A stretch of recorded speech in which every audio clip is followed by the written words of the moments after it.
Ah, le poids. Un aspect qui obsède aussi bien les personnes sédentaires que les personnes pratiquant une activité physique en compétition. Qu'il soit trop ou pas assez élevé, on est toujours en train de se battre avec ce poids. Les raisons poussant à la perte de poids, qui pour moi est une notion qui devrait être remplacée par le terme de sèche, sont multiples. Soit obtenir un ratio poids-puissance le plus optimal dans le cas d'une activité physique en compétition, ou bien diminuer l'IMC car on se trouve dans un cas de surpoids ou d'obésité, ou encore juste pour se dessiner le six-pack. Pour m'accompagner dans cette vidéo et dans toutes les prochaines, je serai accompagné de mes cobayes. Oscar numéro 41, viens ici!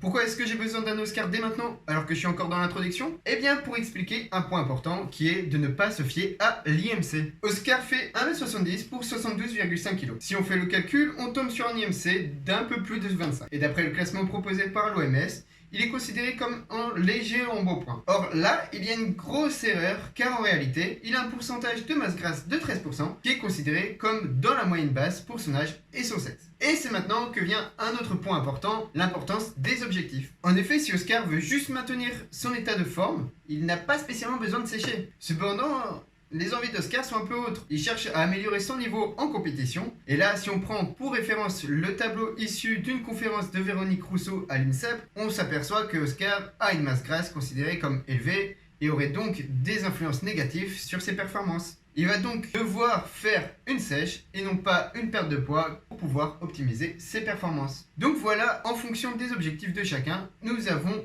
besoin ou non de perdre de la masse grasse. Mais du coup, comment fait-on pour perdre cette masse grasse? Eh bien, commençons d'abord par savoir où nous stockons cette graisse. Ce que nous appelons la graisse, c'est ce que nous appelons plus scientifiquement les tissus adipeux, et qui se trouvent sous deux formes, la blanche et la brune. Et ce tissu adipeux se trouve pas seulement entre la peau et le muscle, mais bien partout dans le corps, c'est-à-dire autour des viscères, etc. Et le stockage des graisses se fait sous une forme très particulière appelée triglycérides, dans des cellules spécialisées du nom d'adipocytes. Ces cellules sont capables de grossir par elles-mêmes jusqu'à environ 20 fois leur diamètre, mais elles sont aussi capables de se multiplier. Bien sûr, l'inverse est possible, et c'est bien sûr ce que l'on recherche lors d'une sèche. Les graisses, là, qui nous intéressent, sont dans ce cas celles que l'on retrouve dans le tissu adipeux blanc. Les adipocytes de ce tissu ont trois rôles. La lipogénèse, c'est-à-dire créer des lipides généralement en réponse à l'augmentation d'insuline. Le stockage, c'est-à-dire garder en réserve les lipides pour s'en servir comme forme d'énergie plus tard. Et enfin, la lipolyse, c'est-à-dire la libération des lipides, qui n'est pas à confondre avec la bêta-oxydation, qui est elle la consommation de ces lipides. Mais la lipolyse est quand même ce qui va le plus nous intéresser. C'est là qu'on va s'orienter vers un organe endocrinien dont on évoque rarement ses propriétés de synthèse hormonale. Je parle du cœur.